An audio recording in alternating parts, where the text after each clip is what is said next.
내가 그 특이한 음악가 비스토리우스에게서 아프락사스에 관해 들었던 바를 간결하게 되풀이할 수는 없지만 내가 그에게서 배웠던 가장 중요한 것은 나 자신에게로 가는 길에 한 발자국 더 내디딘 일이었다. 그 당시 나는 18 남짓한 나이로 평범하지 않은 젊은이였으며 오만 가지 일에 조숙해 있었는데도 다른 많은 일에 있어서는 아주 뒤떨어져 있었고 의젓하지 못했다. 종종 자신을 다른 사람들과 비교해 보고는 때로 건방지고 자기가 잘난 것처럼 생각이 들었지만 그와 마찬가지로 때로는 의기소침해져서는 비굴하게 굴기도 했다. 때때로 나는 스스로를 천재라고 생각했고 때로는 반미치광이라고 생각했다. 나는 동년배들의 즐거움과 생활을 함께할 수 없었다. 그리하여 때때로 나는 내가 그들과는 절망적으로 격리되어 있고 나에게는 생활이 닫혀 있는 듯한 가책과 근심에 초췌해지기도 했다.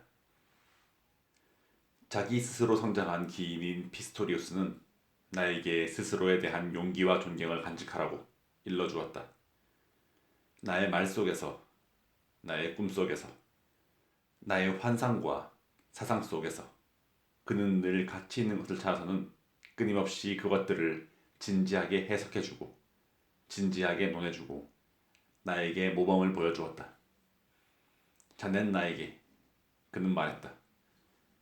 음악은 도덕적이 아니기 때문에 그것을 좋아한다라고 말한 적이 있었지. 거기에 대해서 이의는 없네. 하지만 자네 자신이 바로 그 도덕가가 되어서는 안 된단 말이야. 자네는 다른 사람과 자기를 비교해서는 안 돼. 가령 자연이 자네를 박쥐로 만들었다면 타조가 되려고 해서는 안 되는 것처럼 말이야. 자네는 종종 스스로를 특이하다고 생각하지. 그리고 보통 사람과는 다른 길을 걷고 있다고 스스로를 책망하고 그것을 잊어야 돼. 불을 들여다보게. 구름을 보라고.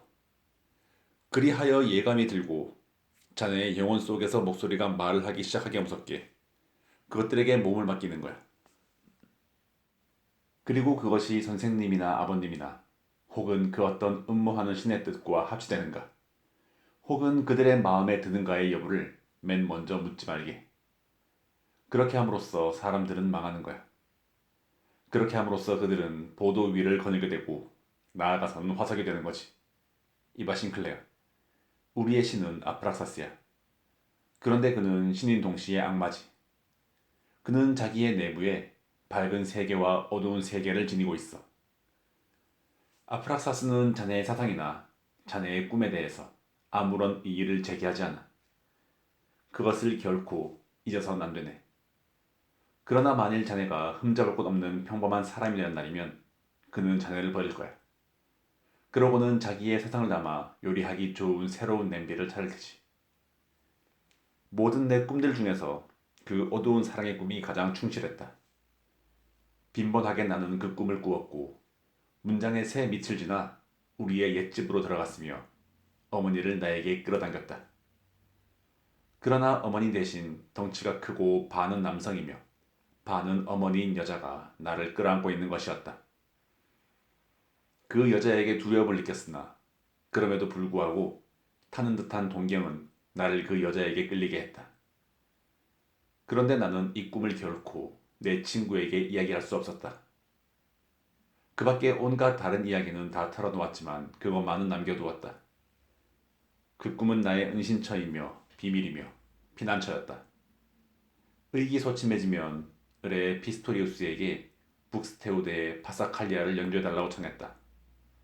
그럴 때면 나는 저녁에 어두운 교회 안에서 이 이상스럽고 친밀하며 자신의 내부에 침잠하여 스스로 귀를 기울이는 음악에 넋을 잃고 앉아 있었다. 그것은 번번이 나에게 유익했고 영혼의 소리에 정당성을 부여할 준비를 갖추게 해주었다. 오르간이 이미 소리를 죽인 다음에도 때로 우리는 잠시 동안 교회 안에 앉아 희미한 빛이 높다란 고직식 창문을 통해서 비치고 있다가 이윽고 사라져버리는 것을 바라보곤 했다. 내가 이전에 신학생이었고 하마터면 목사가 될 뻔했다는 것은 피스토리우스가 말했다. 우습게 들리겠지. 하지만 내가 그때 저지른 것은 단지 형식상의 착각이었을 뿐이야. 목사는 나의 천직이고 아직까지도 나의 목표야. 단지 나는 너무 일찍 만족했고 아프락사스를 알기도 전에 여호와에게 몸을 맡겼던 거지. 모든 종교는 아름답다네. 종교는 영혼이기 때문이지. 그리스도교의 만찬을 먹든 또는 메카의 순례를 가든 그것은 같은 거야. 그럼 당신은? 나는 말했다. 정말 목사가 될 수 있었을 텐데요. 아니 싱클레어. 아니야. 그럼 나는 거짓말을 해야 했을 테니까. 우리의 종교는 마치 그것이 종교가 아닌 것처럼 행해지고 있거든. 그것은 마치 이상의 활동인 것처럼 행해지고 있어. 필요하면 나는 아마 가톨릭 신자가 될 수 있을 거야. 나는 신교의 목사는 안 돼. 얼마 안 되는 실제적인 신자는 흔쾌히 문자 그대로를 믿지. 그러나 나는 그들에게 그리스도는 개인이 아니라 신인이며 신화이며 인류가 자기 자신을 영혼의 벽에다 그려넣었다고 생각하는 한 장의 굉장한 영상이다라고 말할 수는 없을 거야. 그 밖에 현명한 말을 듣기 위해, 의무를 이행하기 위해, 아무 일도 태만히 하지 않기 위해서 교회에 오는 사람들에게 대체 무엇을 이야기해야 옳을까? 자넨 그들을 개종시키라고 말하겠나? 나는 결코 그런 짓은 하고 싶지 않아. 사제는 개종시키려고는 하지 않으니까. 그는 단지 신자들 사이에서 그리고 자기와 같은 사람들 사이에서 살려고 하며 우리가 신으로 받드는 그 감정에 대한 지지자이자 표현이고자 할 따름이지. 그는 잠시 말을 끊었다가 다시 계속했다. 우리가 지금 아프락사스란 이름을 붙여준 우리의 새로운 믿음은 아름다운 것이네, 싱클레어. 그것은 우리가 가지고 있는 것 중 가장 으뜸가는 믿음일세. 그러나 그것은 아직도 갓난해지. 아직 날개도 돋지 않았고 고독한 종교. 그것은 아직 진정한 종교는 아니야. 그것은 공동의 것이 되지 않으면 안 되며 예배와 도취, 축제와 비의를 지니고 있지 않으면 안 되지. 그는 명상을 하며 자기의 생각에 골몰했다. 그 비의는 개인적으로나 또는 조그마한 단체에서 행해질 수 없나요? 나는 주저하면서 물었다. 물론 할 수 있지. 그는 고개를 끄덕였다. 나는 이미 오랫동안 그것을 행해왔지. 만일 그 일이 사람들에게 알려진다면 수년간이나 교도소에 처박히게 될 그러한 예배를 말이야. 그러나 나는 그것이 아직도 진짜가 아님을 알고 있어. 갑자기 그가 나의 어깨를 툭 쳤으므로 나는 몸을 움츠렸다. 이봐. 그는 은근한 어투로 말했다. 자네 역시 비위를 가지고 있군. 내게 말하지 않은 꿈을 가지고 있는 게 분명해. 굳이 알고 싶진 않아. 그러나 말해주는데 그것을, 그 꿈을 실현하게. 그것을 가지고 놀게. 그리고 그것에 재단을 마련해주게. 완전하진 않지만 그것도 하나의 길이니까. 우리가, 나와 몇몇 다른 사람들이 언젠가 이 세계를 개선할 것인지 여부는 장차 알게 되겠지. 그렇지만 우리의 내부에서 그것을 매일같이 개선해 나가지 않으면 안 돼. 그렇지 않으면 우리는 아무것도 아니니까 말이야. 그것을 생각해보게. 싱클레어, 자넨 18이야. 창부 뒤를 따라가지 말고 사랑의 꿈과 소망을 키우게. 아마도 자네는 그것들에 대해서 공포를 느끼고 있겠지. 그러나 두려워 말게. 그것은 자네가 가지고 있는 것 중에서 으뜸 가는 것이니까. 나를 믿어도 좋아. 나는 자네 같은 나이에 사랑의 꿈을 억눌렀기 때문에 많은 것을 잃어버렸지. 그래서는 안 돼. 아프락사스에 관해서 알고 있는 사람이라면 더 이상 그래서는 안 되지. 두려워해서는 안 되며 우리의 영혼의 내부에서 소망하는 것이라면 무엇이든 금지되어 있다고 생각해서는 안 돼. 깜짝 놀라서 나는 반박했다. 하지만 마음에 떠오른 일이라고 무엇이든지 다 할 수는 없잖아요. 자기 마음에 들지 않는다는 이유로 사람을 죽여서는 분명 안 되니까요. 그는 내게로 가까이 다가왔다. 형편에 따라서는 그것도 허용되지. 대개는 착각에 불과하지만 나는 자네의 뇌리에 떠오른 일이라면 무엇이든지 간단히 해치워 버리라고 말하는 게 아니야. 그렇지 않지.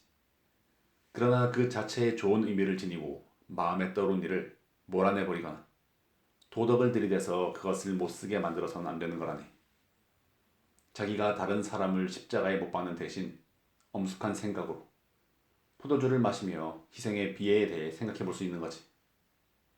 그러한 행위를 하지 않고서도 자기의 충동과 유혹을 존경과 사랑으로 취급할 수도 있어. 그러면 그것들은 자기들의 뜻을 나타내주지. 그것들은 다 뜻을 지니고 있으니까. 혹시 자네에게 미친 생각이나 죄스러운 생각이 떠오른다면, 싱클레어, 혹시 누군가를 죽이고 싶거나 입에 담을 수도 없는 추잡한 짓을 저지르고 싶거든 잠깐 동안만 아프락사스가 있어 자네의 내부에서 그렇게 공상하고 있다고 생각해보게. 자네가 죽이고 싶어하는 그 사람은 사실상 결코 아무개라고 전해져 있는 사람이 아니라 단지 하나의 가장에 불과할 거야. 우리가 어떤 사람을 미워하는 경우는 대개 그의 형상 속에서 우리 자신의 내부에 있는 무엇인가를 보고 미워하는 것이지. 우리 자신의 내부에 없는 것은 우리를 흥분시키지 못하니까. 피스토리우스가 나의 감추어진 속마음을 이렇게 정확히 짚어내는 말을 한 적은 한 번도 없었다. 나는 대답할 수가 없었다.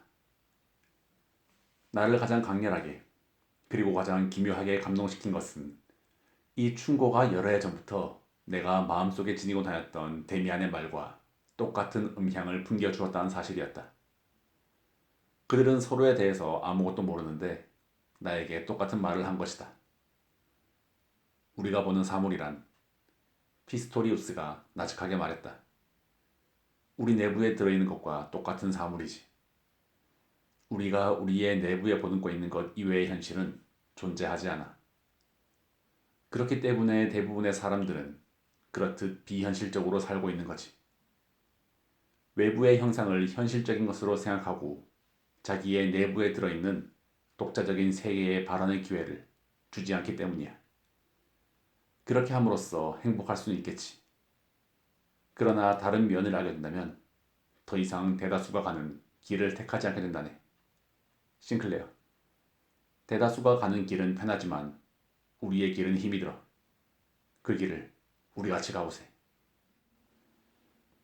며칠 후 2차례나 헛되이 그를 기다린 다음에 어느 늦은 저녁, 나는 그가 혼자서 차가운 저녁 바람을 맞으며 만취 한 채 비틀비틀 거리의 모퉁이를 돌아 나오는 것을 보았다. 나는 그를 부르고 싶지 않았다. 그는 나를 보지 못하고 내 곁을 지나갔다. 그리고 마치 미지의 것이 부르는 어두운 소리를 쫓고 있는 것처럼 불타는 고독한 두 눈으로 앞쪽을 응시하고 있었다. 나는 한 블록쯤 그를 따라갔다. 그는 유령처럼 맹목적이지만 풀어진 걸음걸이로 마치 눈에 보이지 않는 철사줄에 끌리기라도 하는 것처럼 걸어가고 있었다. 슬픈 마음으로 나는 집으로, 나의 구원을 얻지 못한 꿈의 세계로 돌아왔다. 저렇게 해서 지금 그는 자기의 내부에서 세계를 개선하고 있구나. 나는 이렇게 생각했다. 그 순간 다시 그것은 저속하고도 도덕적인 생각이라고 느껴졌다. 그의 꿈에 대해서 내가 무엇을 알고 있단 말인가. 그는 아마도 취한 가운데에서도 내가 불안스레 나의 길을 가는 것보다 훨씬 확실한 길을 갔을 것이다. 수업 시간 사이에 휴식 시간에 가끔씩 나는 한 번도 주의해 본 적이라고는 없는 한 동급생이 나에게 접근하려고 애쓰고 있음을 눈치챘다. 그는 작달막하고 약해 보이는 야윈 아이로 붉은 끼가 도는 금발을 하고 있었다. 그는 눈초리와 태도에 무엇인가 독특한 것을 지니고 있었다. 어느 날 저녁 내가 집으로 오는데 그가 골목에서 나를 기다리고 있다가 자기 옆을 진하게 내버려 두고서는 다시 나를 뒤따라오더니 우리 집 현관 앞에 멈춰 서는 것이었다. 내게 무슨 용건 있어? 나는 물었다. 그저 너하고 얘기를 하고 싶어서. 그는 수줍은 듯이 말했다. 제발 조금만 함께 걸어줘. 나는 그를 따라갔다. 그리고 그가 몹시 흥분해 있고 기대에 부풀어 있음을 느꼈다. 그의 손은 부들부들 떨리고 있었다. 너 혹시 강신술가니? 그는 아주 당돌하게 물었다. 아니, 그나워. 나는 웃으면서 말했다. 절대로. 어떻게 그런 엉뚱한 생각을 하게 됐지? 아니면 접신술가니? 그것도 아니야. 제발 그렇게 말문을 닫아버리지 마. 나는 네가 무엇인가 특별한 것을 지니고 있다는 걸 아주 잘 알고 있는 걸. 너는 그것을 두 눈에 가지고 있어. 네가 신령과 접촉하고 있다고 나는 확신해. 호기심에서 묻는 게 아니야, 싱클레어. 그런 게 아니야. 나 자신도 말이야. 구도자거든. 그래서 나는 이렇게 외로울 수밖에 없어. 말해봐. 나는 그를 격려해 주었다. 나는 정말 신령에 대해서는 아무것도 몰라. 다만 내 꿈속에 살고 있을 뿐이야. 그런데 그것을 네가 느낀 모양이구나. 다른 사람들도 역시 꿈속에서 살고 있어. 그렇지만 그들 자신의 꿈속에 살고 있진 않지. 그것이 차이점이야. 그래, 아마 그럴 거야. 그는 속삭였다. 사람들이 살고 있는 꿈이 어떤 종류의 꿈인가 하는 것이 문제야. 너는 선말을 사용하는 마술에 관해 들은 적이 있니? 나는 부정해야만 했다. 그것은 자기 자신을 제어하는 법을 배우는 거래. 죽지 않게 될 수도 있고 또한 마술을 향할 수도 있다는 거야. 넌 한 번도 그것을 연습해 본 적이 없니?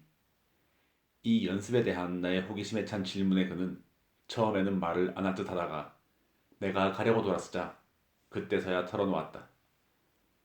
가령 잠들려고 할 때나 정신을 집중하려고 할 때 나는 이런 연습을 해. 무엇인가를. 예를 들자면 한마디 말이나 어떤 사람의 이름이나 기하학 도형을 상상해 보는 거야. 그러고 나서 그것을 될 수 있는 대로 골똘히 마음속에 생각하고 마침내는 그것이 머릿속에 존재하는 것처럼 느끼게 되기까지 그것을 내 머릿속에 그려보려고 노력하지. 다음에는 그것이 목구멍 속에 있다고 생각을 하고 완전히 내가 그것에 의해서 충만되기까지 그렇게 하는 거야. 그러면 나는 아주 확고해지고 아무것도 이제는 나의 이 안정 상태로부터 끌어낼 수 없게 되지. 그의 말이 무엇을 의미하는지 대충 깨달았다. 그러나 그가 아직도 무언가 다른 것을 가슴속에 지니고 있음을 느낄 수가 있었다. 그는 이상스럽게 흥분해 있었고 성급했기 때문이었다. 나는 그가 보다 쉽게 질문할 수 있도록 노력했다. 그러자 곧 그는 자기 자신의 관심사를 꺼냈다. 너도 역시 절제하고 있니? 그는 불안스레 내게 물었다. 그건 무슨 뜻이지? 성적인 것을 말하는 건가? 그래. 나는 지금 2년째 절제하고 있어. 그 가르침을 알게 된 이후로 말이야. 그전에는 너도 이미 알다시피 나는 방탕한 짓을 하고 다녔지. 너는 그럼 한 번도 여자 곁에 가본 적이 없니? 없어. 나는 잘라 말했다. 적당한 여자를 찾지 못했지. 그럼 만약에 네가 생각하는 적당한 여자를 발견한다면 그럼 그 여자와 함께 잘 것 같니? 그럼 물론이지. 만일 여자 쪽에서 이의가 없다면. 나는 약간 조롱하는 투로 말했다. 아, 그럼 너는 잘못된 길을 가는 거야. 내적인 힘은 단지 철저히 금욕적인 상태를 지속할 때에만 형성될 수 있어. 나는 2년 동안이나 그렇게 했지. 2년 하고도 한 달 좀 넘도록. 그것은 몹시 어려운 일이야. 번번이 견디기 힘들 정도였지. 이바크나우어, 나는 금욕이 그렇게 대단하게 중요하다고 믿지 않아. 나도 알아. 그는 내 말을 가로막았다. 모두 그렇게 말해. 그렇지만 너까지 그렇게 말할 줄은 몰랐어. 보다 더 높은 정신적인 길을 걷고자 하는 사람은 순결을 지켜야 되는 거야. 무조건 말이지. 그래, 그럼 그렇게 해. 하지만 나는 자기의 성을 억제하는 사람이 어째서 다른 사람보다 순결하다는 것인지 이해할 수 없어. 아니면 넌 성적인 것을 모든 생각과 꿈속에서마저 제어할 수 있다는 거야. 그는 절망적으로 나를 쳐다보았다. 아니, 그럴 순 없어. 그렇지만 그렇게 하지 않으면 안 되는 걸. 밤에 나는 나 자신에게도 이야기할 수 없는 그러한 꿈을 꾸지. 이봐, 그것은 무서운 꿈이야. 나는 피스토리우스가 나에게 했던 이야기를 상기했다. 그러나 아무리 그의 말이 타당하다고 느꼈다 하더라도 그 이야기를 전해줄 수 없었다. 나 자신의 체험을 통해 얻은 것도 아니고 또 그것을 나 스스로가 준수할 만큼 성숙했다고는 느낄 수도 없는 충고를 할 수는 없었던 것이다. 나는 입을 다물었다. 그리고 누군가가 나에게서 충고를 얻으려고 하는데 그에게 충고를 해줄 수 없다는 데 대해서 굴욕감이 느껴졌다. 나는 온갖 실험을 다 해보았지. 푸나우어는 내 곁에서 한탄했다. 나는 할 수 있는 일은 무엇인지 했어. 냉수욕도 하고 눈에 몸을 비벼보기도 하고 체조와 달리기도 했지. 그러나 그것들은 다 아무 소용이 없었어. 매일 밤 나는 결코 생각도 해서 안 될 그러한 꿈에서 깨지. 그런데 무서운 일은 그것으로 인해 내가 정신적으로 배웠던 모든 것을 차츰 잃어가고 있다는 것이야. 나는 더 이상 마음을 집중시키거나 스스로 잠들 수조차 없게 되어서 때로는 하룻밤을 꼬박 눈을 뜬 채 누워있기도 해. 나는 정말이지 더 이상 지탱하지 못하겠어.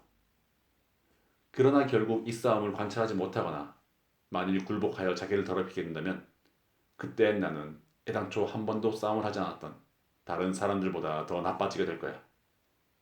물론 너도 그걸 알아주겠지. 나는 고개를 끄덕였다.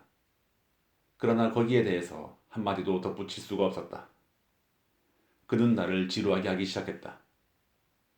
그리고 나는 그의 뚜렷한 고통과 절망이 나에겐 아무런 깊은 감동도 주지 않는 데 대해서 스스로 놀랐다. 나는 단지 너를 도울 수 없다 라고 느낄 뿐이었다. 그럼 너는 내게 말해줄 게 하나도 없단 말이니? 그는 마침내 지치고 그리고 슬픈 듯이 말하는 것이었다. 전혀 아무것도. 그렇지만 한 가지 방법이라도 있을 텐데. 대체 넌 어떻게 하고 있는데? 너에게 아무것도 말해줄 수가 없었구나 우. 사람이란 이런 경우엔 서로 도울 수가 없는 거야. 나로 말하더라도 아무의 도움도 받은 적이 없지. 자신에 대해서 곰곰이 생각을 해봐야 해.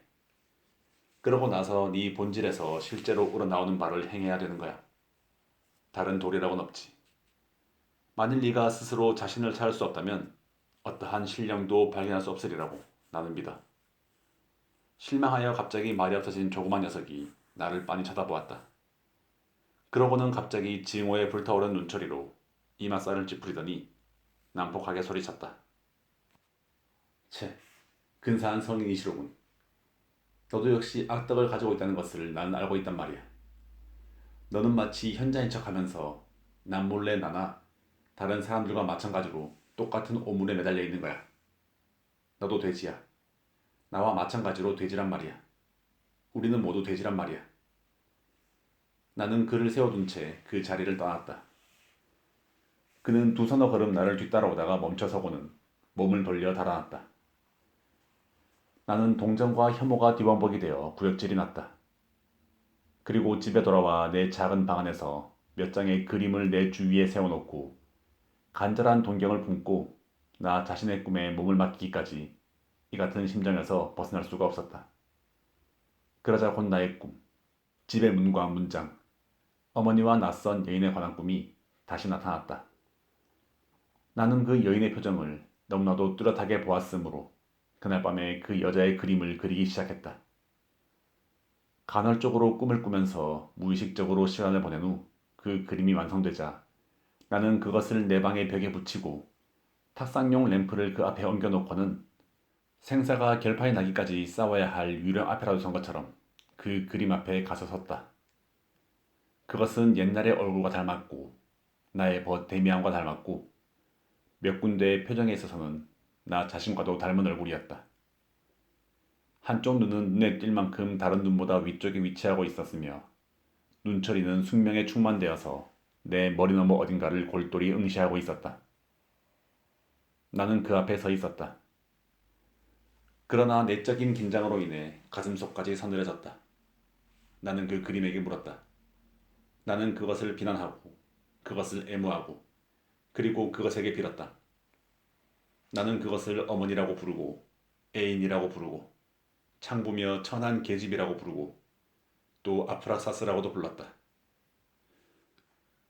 그러는 사이에 피스토리우스의 말이 불현듯 떠올랐다. 언제 들었는지는 기억나지 않는다. 그러나 나는 그것을 다시 듣고 있는 것 같았다. 그것은 야곱과 신의 천사와의 싸움에 관한 말로써 그대 나를 축복하지 않는다면 내 그대를 놓아주지 않으리로다 라는 것이었다.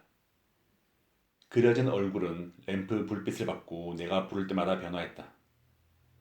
그것은 환하게 빛나기도 하고 검고 어둡게 되기도 했다. 생기 없는 눈이 창백한 눈꺼풀을 감았다가는 다시 뜨고 타는 듯한 시선을 빛내곤 했다. 그것은 여자였고 남자였고 소녀였고 조그마한 아이였고 짐승이었다. 몽롱해져서 반점이 되었다가는 다시 크고 분명하게 되곤 했다. 마지막에 나는 강력한 내부의 부름을 따라 두 눈을 감았다. 그러자 이제는 그 그림이 나의 내부에서 한결 더 강하고 힘차게 되어감을 보았다. 나는 그 앞에 무릎을 꿇으려고 했다. 그러나 그것은 너무도 깊이 나의 내부에 들어있어서 마치 그것이 순진한 나 자신이 되어버리기라도 한 것처럼 나는 이미 그것을 나에게서 분리할 수가 없었다. 그때 봄의 폭풍과도 같은 어둡고 무거운 들끓는 소리를 들었다. 그러고는 헤어날 수 없는 불안과 체험의 새로운 감정에 와들와들 떨었다. 별들이 내 앞에서 반짝거리다가 꺼졌다. 잊어버렸던 유년 시절에까지, 아니 존재의 이전과 생성의 초기 단계에까지 거슬러 올라간 추억이 내 곁을 밀치면서 흘러갔다.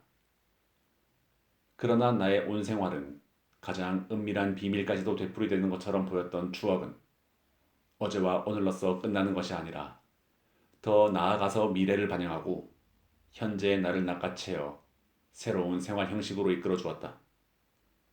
그 형식의 형상은 굉장히 맑고 눈이 부셨으나 후에 나는 그것에 대해서는 아무것도 똑바로 기억할 수가 없었다. 밤에 깊은 잠에서 깼다. 옷을 입은 채 침대 위에 비스듬히 누워 있었다. 나는 불을 켜고 중요한 것을 생각해내야 한다고 느꼈다.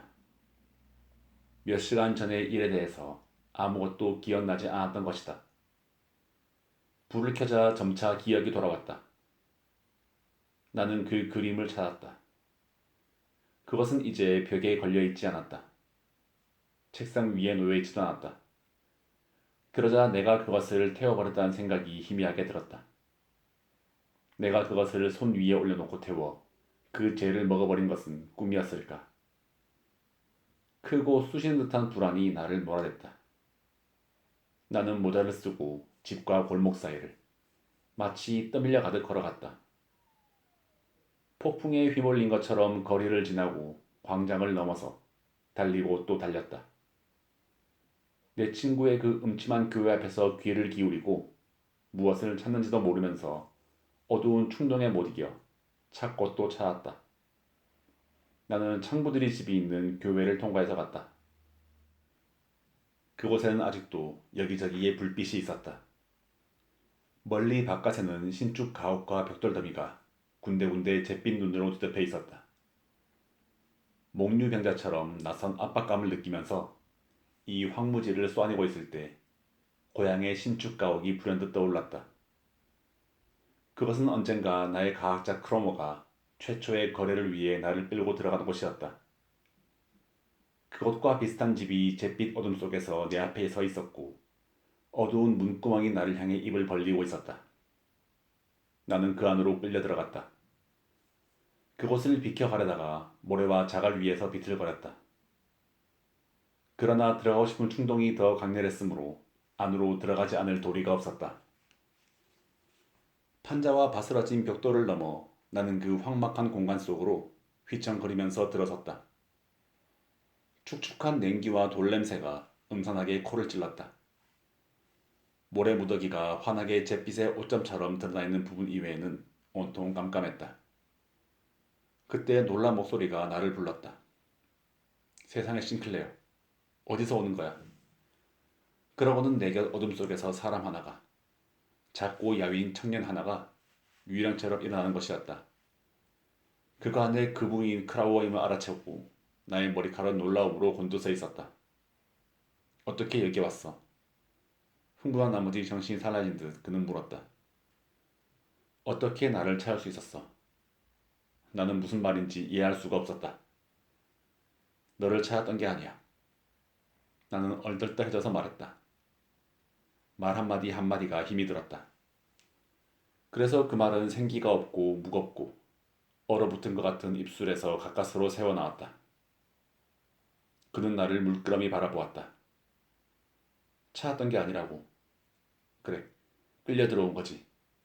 네가 나를 불렀니? 틀림없이 네가 불렀을 거야. 도대체 여기서 뭘 하지? 밤인데 말이야. 그는 야윈 두 팔로 발작 쪽으로 나를 끌어안았다. 그렇지, 밤이야. 곧 아침이 되겠지.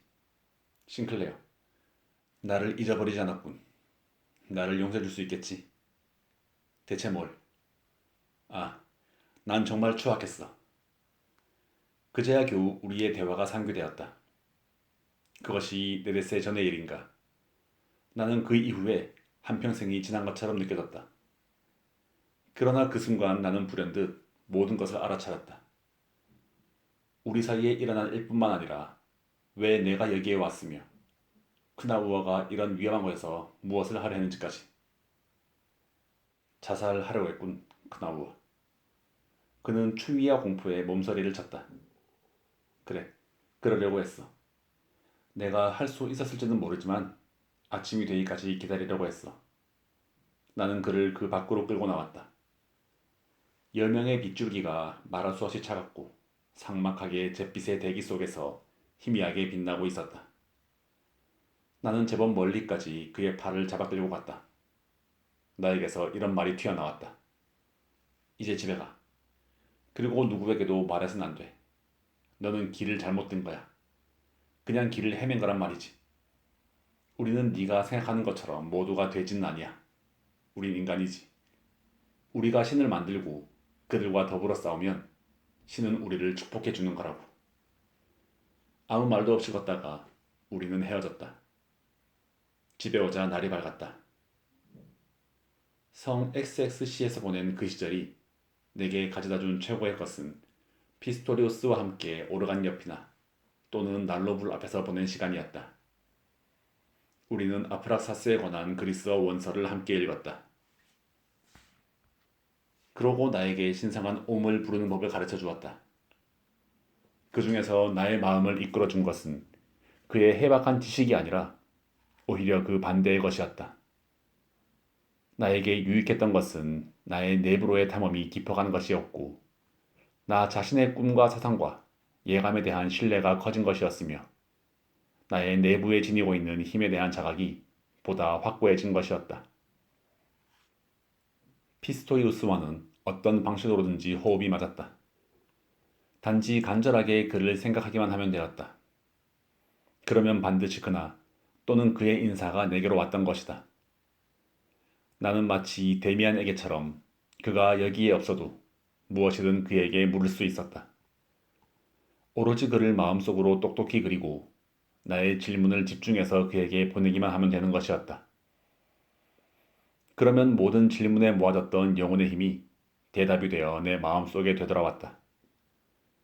내가 마음속에 그렸던 사람은 피스토리우스라는 인물이나 막스 데미안이라는 인물이 아니라 내가 꿈에서 보고 그렸던 그 조상이며 내가 부르지 않을 수 없었던 내 데몬 안의 반남반이의 꿈의 영상이었던 것이다. 그것은 이제 단지 내 꿈속에서만 살고 있거나 종이 위에 그려져 있기만 한 것이 아니라 나의 내부의 소망의 상으로서 나 자신의 고양된 모습으로서 살고 있었던 것이다. 기이하고도 때로 우스웠던 것은 그 자살 미수자 크나우어가 나와 맺게 된 관계였다. 내가 그에게로 이끌렸던 그 밤 이후로 그는 충실한 하인이나 개처럼 내게 매달려서 자기의 인생을 나에게 결부시키려고 했으며 맹목적으로 나를 따라다녔다. 그는 괴상망측한 질문이나 소원을 들고 내게로 와서는 유령을 보고 싶어하고 카발라 비법을 배우려고 했다. 그러고는 내가 그러한 모든 것에 대해서는 아무것도 모르겠다고 단언을 해도 고지 듣지 않았다. 그는 내가 온갖 힘을 가지고 있다고 믿고 있었다. 그러나 이상스러운 일은 내가 마음속에 엉켜있는 어떤 매듭을 풀지 않으면 안 될 때마다 그가 나에게 기묘하고 어리석은 질문을 가지고 찾아와서는 자신의 변덕스런 생각이나 관심사로 종종 내 문제의 해결을 위한 실마리나 계기를 주었다는 사실이다. 때때로 나는 그가 귀찮아져서 위압적으로 쫓아보내기도 했다. 그럼에도 그 역시 내게 보내진 사람이고 내가 그에게 준 것이 배로 되어 그로부터 내 마음속으로 되돌아오며 그 역시 나에게는 한 사람의 지도자이거나 하나의 길임을 나는 느꼈다. 그가 그 속에서 자신의 구원을 찾고 나에게 가져오는 놀라운 책이나 글은 당장에 깨달을 수 있는 것보다 더 많은 것을 나에게 가르쳐 주었다. 그런 크나우어는 나중에 감회 없이 나의 길에서 떨어져 나갔다. 그와는 싸움이 필요치 않았다. 그러나 피스토리우스와는 필요했다. 이 친구와는 성 XSC에서 내 학창시절이 끝날 무렵 또 한 번 이상 야릇한 경험을 했던 것이다. 설사 무난한 사람일지라도 평생에 한 번이나 혹은 몇 번쯤은 독실과 감사, 미덕과 갈등에 빠지게 마련이다. 누구나 한 번은 아버지와 선생에게서 자신을 갈라놓는 걸음을 찾아낼 수가 없어서 이내 다시 제자리로 돌아간다 하더라도 고독의 쓰라림을 다소나마 느끼지 않으면 안 되는 법이다. 나의 부모님과 그들의 세계, 즉 나의 유년 시절의 그 밝은 세계에서 나는 맹렬한 싸움을 하며 그들과 갈라져 나온 것이 아니라 서서히 그리고 거의 눈에 띄지도 않게 그것들로부터 멀리 떨어져 나왔고 낯설게 되었던 것이다. 나는 그것이 유감스러웠다. 고향에 돌아가면 때때로 나는 쓰라린 시간을 가졌다. 그러나 그것이 가슴속 깊이까지 파고들어오진 않았다. 그것은 참을 수가 있었던 것이다. 그러나 우리가 습관에서가 아니라 독자적인 충동에서 애정과 공경심을 바쳤을 때나 독자적인 마음으로 귀의자나 친구가 되었을 경우 갑자기 우리 내부의 주류가 사랑하는 사람에게서 떠나가려 하는 것을 깨닫게 된다면 고통스럽고 무서운 순간이 찾아온다. 그런 때에는 친구와 선생이 반발하는 모든 생각이 독이 묻은 가시가 되어 우리 자신의 마음을 향하게 되고 그것을 막으려는 온갖 타격은 오히려 자기의 얼굴에 정통으로 명중하는 법이다. 적절한 도덕을 자기 자신의 마음속에 지니고 있다고 생각하는 사람은 배신과 망언이란 이름을 떠올린다.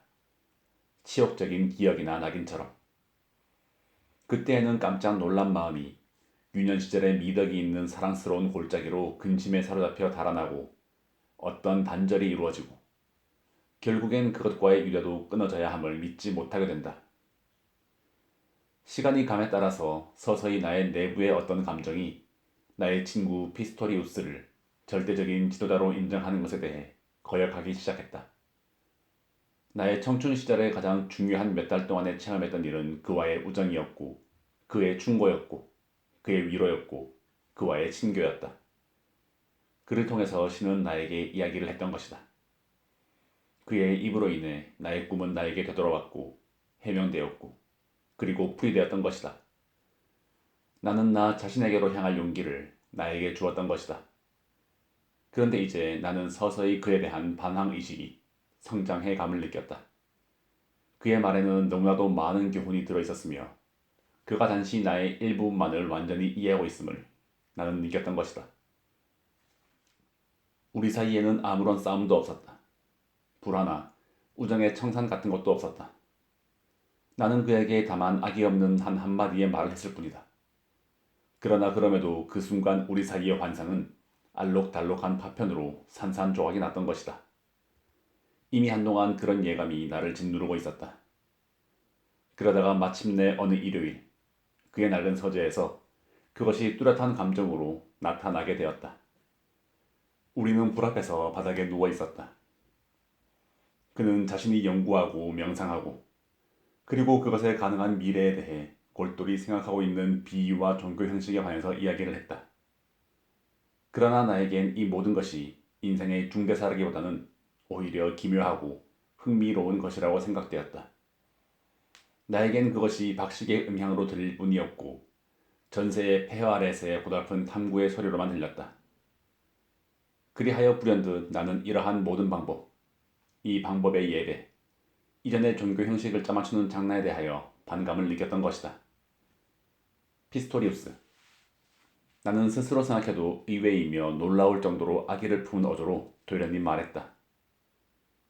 나에게 다시 한번 밤에 꾼 꿈 이야기를, 실제 꿈 이야기를 해줘요.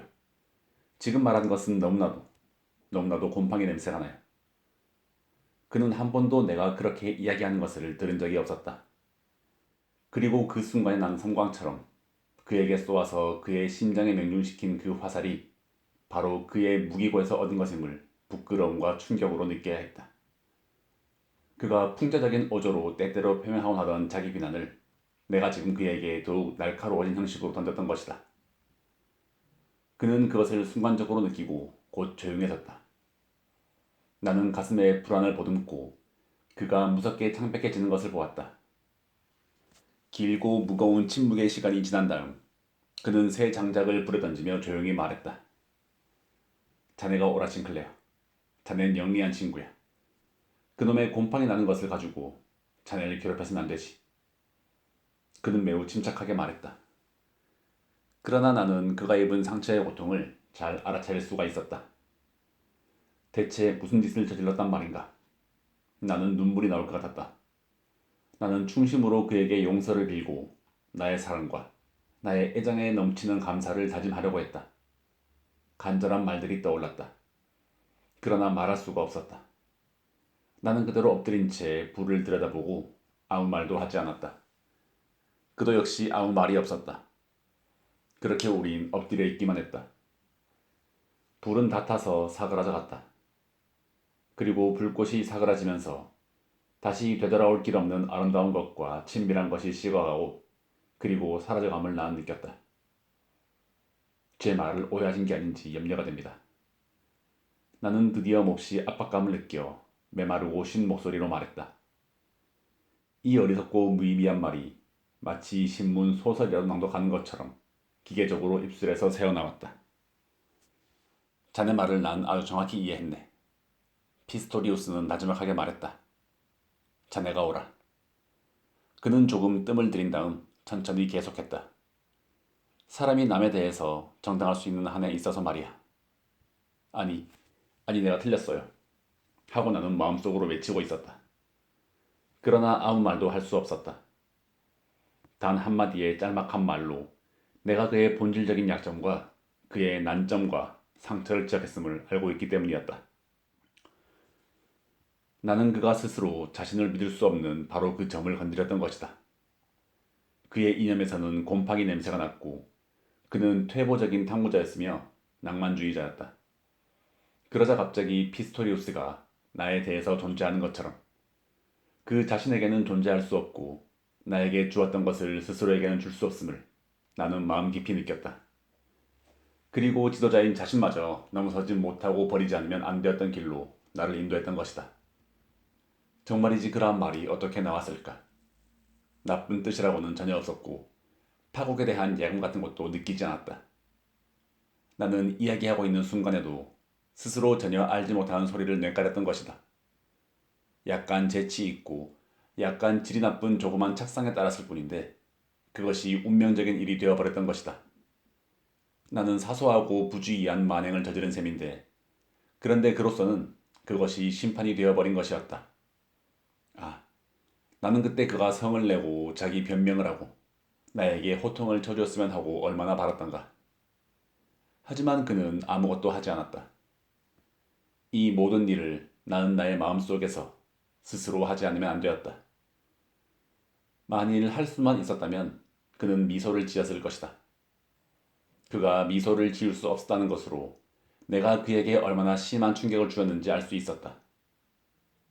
피스토리우스는 나에 의해서 자기의 주제넘고 배은망덕한 제자에 의해서 받은 타격을 그렇듯 말없이 감수하고 나의 정당성을 승인하고 그리고 나의 말을 운명으로 인정함으로써 그는 나로 하여금 스스로를 혐오케하고 나의 실책을 몇천 배나 더 크게 해주었던 것이다.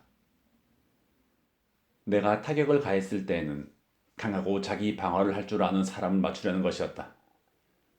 그러나 그는 말없고 참을성 있는 사람이었고 묵묵히 항복하는 무방비자였던 것이다. 오랫동안 우리는 꺼져가는 불 앞에 엎드린 채로 가만히 있었다. 그 속에 불타는 모든 형상이 스스로 휘어져가는 모든 재의 줄기가 나에게 행복하고 아름답고 풍성했던 시간을 기억 속에 불러일으켜 주었고 피스토리우스에 대한 내 의무란 죄책감을 점점 더 크게 쌓아올라 주었다. 마침내 더 이상 참을 수 없어 나는 일어서서 나왔다. 한참 동안이나 나는 문 앞에 서 있었다. 한참 동안이나 컴컴한 계단 위에서 행여 그가 나와서 나를 뒤쫓아오지는 않을까 하고 기다리면서 서 있었다.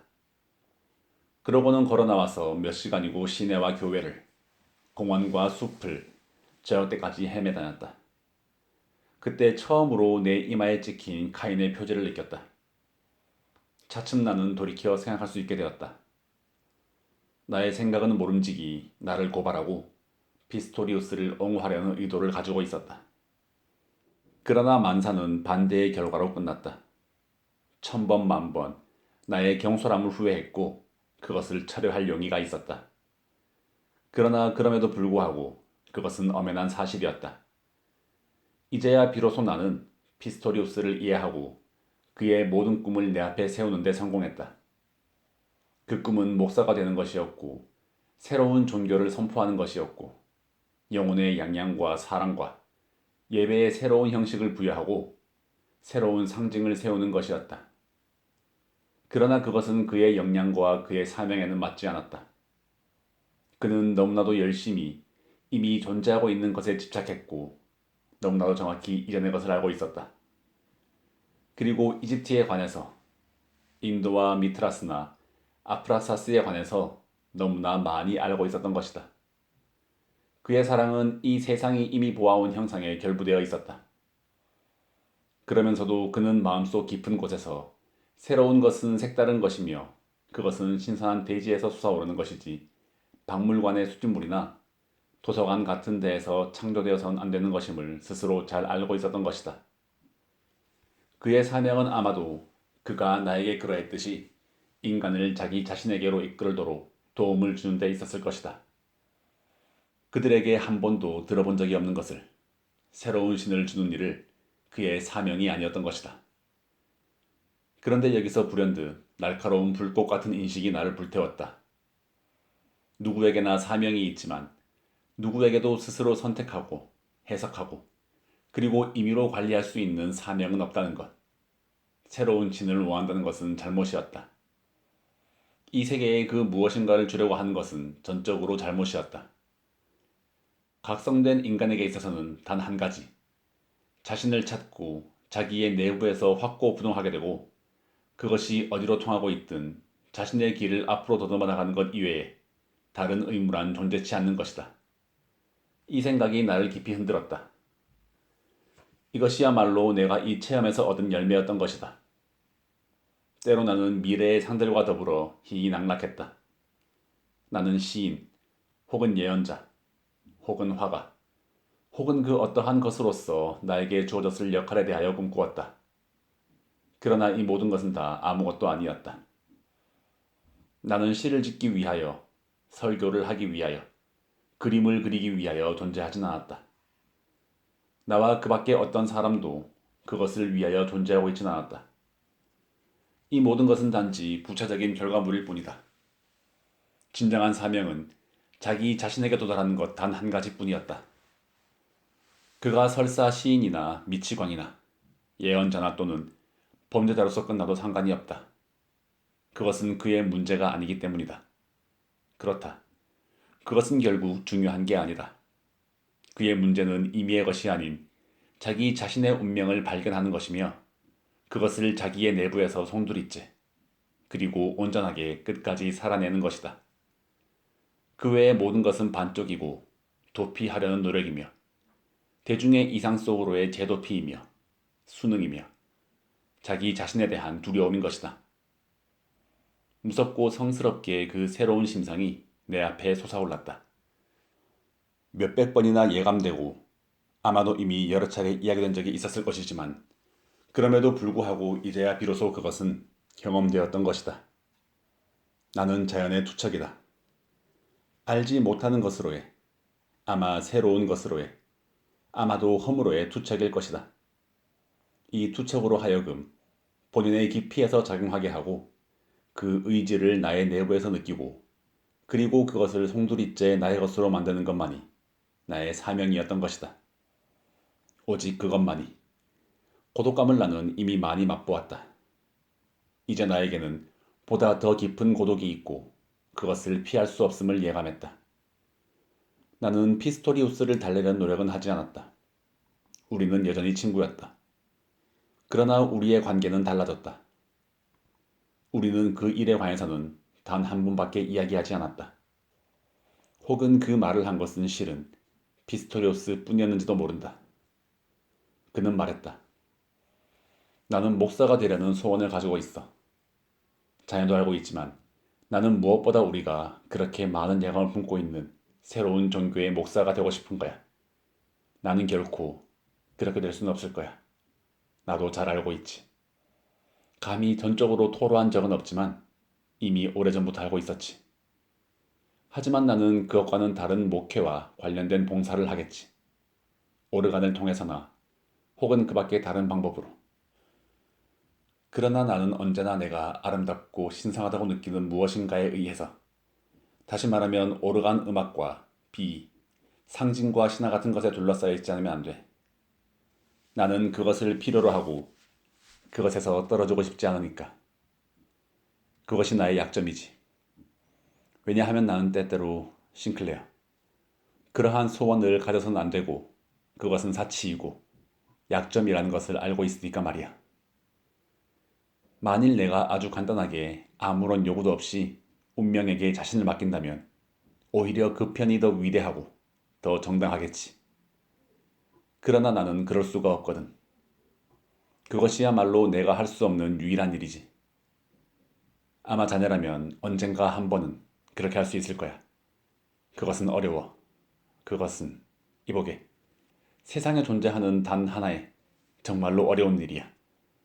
나는 때때로 그것을 꿈꾸었지. 그러나 그렇게 할 수 없었어. 나는 몸서리 쳐져 이렇듯 완전히 벌거숭이가 되고 고독하게 서 있을 수는 없어.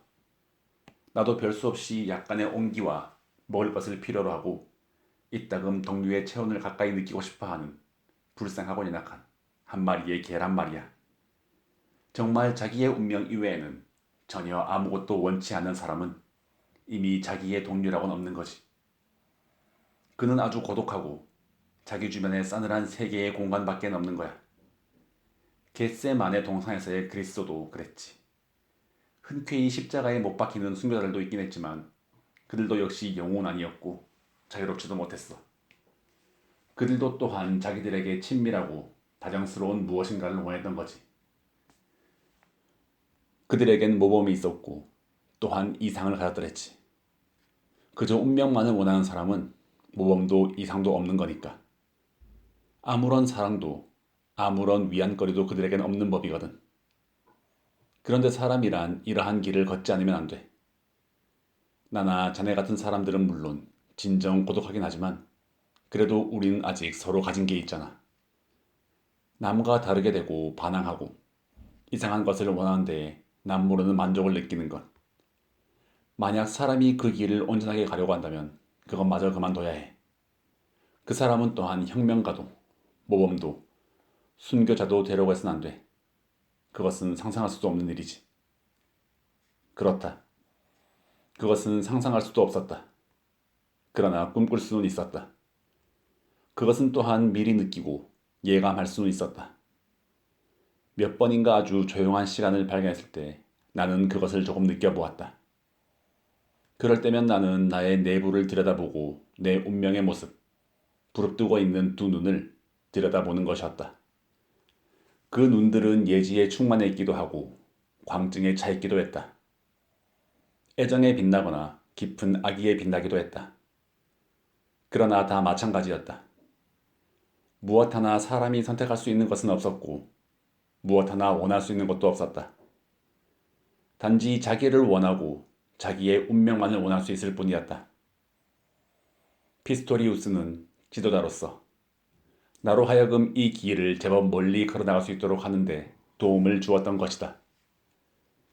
그 시절에 나는 아무 분간도 못하는 것처럼 사방을 헤매다녔다. 폭풍이 마음속에서 소리치고 발걸음마다 위험이었다. 나는 내 앞에 이제까지 걸어온 모든 길이 그 속으로 사라지고 가라앉는 시면의 어둠 이외에는 아무것도 볼 수가 없었다. 그리고 마음속에서 나는 데미안과 같은 지도자의 모습을 보았다. 그 눈에는 나의 운명이 깃들어 있었다. 나는 한 장의 종이에 썼다. 지도자가 나를 버렸다. 나는 완전한 어둠 속에 서 있다. 나 혼자선 한 발자국도 걸어나갈 수가 없다. 나를 도와다오. 그것을 나는 데미안에게 보내려고 했다. 그러나 그만두었다. 그렇게 하려고 할 때마다 바보 같고 무의미한 일처럼 보였기 때문이다. 그러나 나는 그 짤막한 기도문을 외워 때때로 혼자 마음속으로 되뇌어 보았다. 그것은 어느 때나 나를 따라다녔다. 기도가 무엇인가를 나는 알아차리기 시작했다. 나의 학교 시절은 끝났다. 나는 방학 여행을 해야 했다. 아버지가 그것을 생각해냈으며 그 후에 나는 대학에 가야 했다. 무슨 학부에 갈 것인지도 나는 알지 못했다. 한 학기 동안 철학 공부가 허용되었다. 다른 어떤 학과였을지라도 나는 마찬가지로 만족했을 것이다.